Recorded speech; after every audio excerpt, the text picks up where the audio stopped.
The Radium Girls, the glowing tragedy America tried to hide in 1917. As the United States entered World War I, factories across the country were racing to produce military equipment. In Orange, New Jersey, the United States Radium Corporation hired young women to paint watch dials with a luminous paint that glowed in the dark, essential for soldiers who needed to read the time at night. The job was considered prestigious and paid better than most factory work available to women at the time. The paint contained radium, a newly discovered element once believed to have miraculous health benefits. It was even added to consumer products like toothpaste and tonic water. At the factory, supervisors instructed the women to use a technique called dip paint, shaping their brushes with their lips before dipping them into radium paint and applying it carefully to each dial.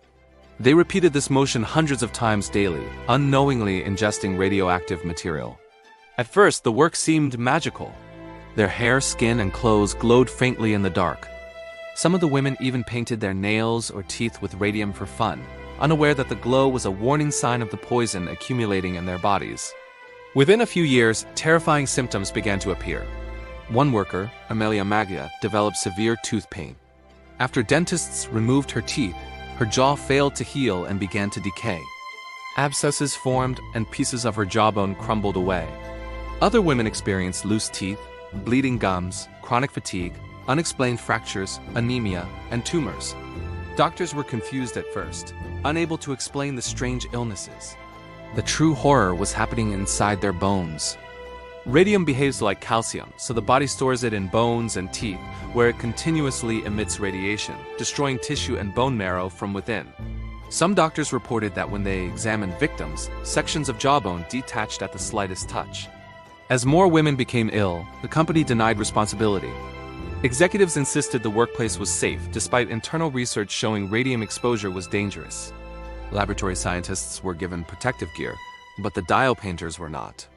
Instead of admitting fault, the company attempted to blame the women, suggesting their illnesses were caused by poor hygiene or immoral behavior.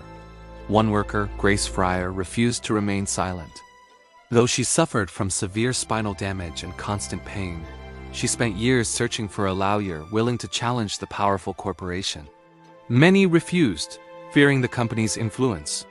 Finally, in 1927, Grace and several other former workers filed a lawsuit against the United States Radium Corporation. By the time the case reached court, the women were gravely ill. Some were too weak to lift their hands to take the oath. Others arrived in wheelchairs, their faces damaged by bone deterioration. Newspapers covered the trial extensively, and the public was shocked by the visible suffering of these young women. Scientific experts confirmed that radium poisoning was the cause of their condition. The company attempted to delay the trial, hoping the women would die before a verdict could be reached. In 1928, a settlement was reached. Each woman received compensation for medical expenses and a small annual payment for the rest of her life. More importantly, the case established the right of workers to sue employers for occupational diseases and forced industries across America to implement stricter safety standards. The tragedy of the Radium Girls became a turning point in labor rights and workplace safety regulations in the United States. Most of the original plaintiffs did not live long after the settlement, as the radiation continued destroying their bodies. Even today, traces of radium remain in their graves due to its long half-life, meaning their remains are still technically radioactive. The story of the Radium Girls is not only an industrial disaster, but a powerful story of courage and justice. These young women stood up against corporate denial while battling unimaginable pain, ultimately transforming American labor law and exposing the hidden dangers of unchecked scientific enthusiasm combined with greed.